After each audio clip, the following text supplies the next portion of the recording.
বিজেপির উপর আক্রমণকারীদের অবিলম্বে গ্রেফতার করতে হবে। তৃণমূলের চামচাগিরি পুলিশ তুমি দূর হটো। পুলিশের তৃণমূলের চামচাগিরি মানছি না, মানব না।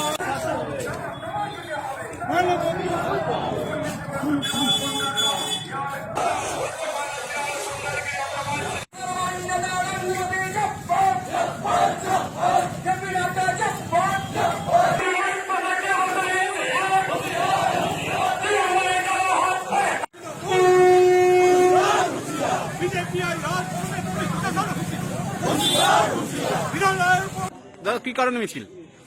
সর্বভারতীয় সভাপতির কনভয়ে যেভাবে আক্রমণ করা হলো, গাড়ি ভাঙচুর করা হলো, বিজেপি কার্যকর্তাদের মারধর করা হলো, এটা পশ্চিমবাংলার সাধারণ মানুষের কাছে তৃণমূলের কিছু নেতার উস্কানিতে, তৃণমূলের যারা মস্তান, তৃণমূলের যারা দালাল, তৃণমূলের যারা টাকা লুটপাট করে এখানে আমাদের কার্যকর্তাদের উপর বেধড়ক আচমকা মারধর করলো।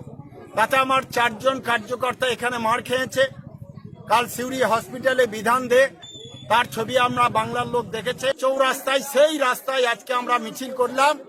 আর সেই মিছিলে আমরা আজকে করে দেখালাম যে এইবার যদি অত্যাচার হয় তাহলে নিউটনের 3য় সূত্র প্রয়োগ হবে।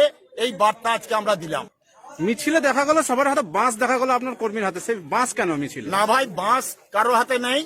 আপনারা জানেন আমাদের যে ঝান্ডা আছে, বিজেপির পতাকা আছে, সেই বিজেপির পতাকা তো বাঁশের কঞ্চি, বাঁশের বাতা বা ছোট বাঁশ দিয়ে লাগাইতে হয়। অতএব সেই ঝান্ডাগুলো সেই বাঁশ দ্বারাই লাগানো আছে। পাল্টা মার দেওয়ার কি কোনো রকম ছিল আপনাদের কৌশল ছিল আজকে?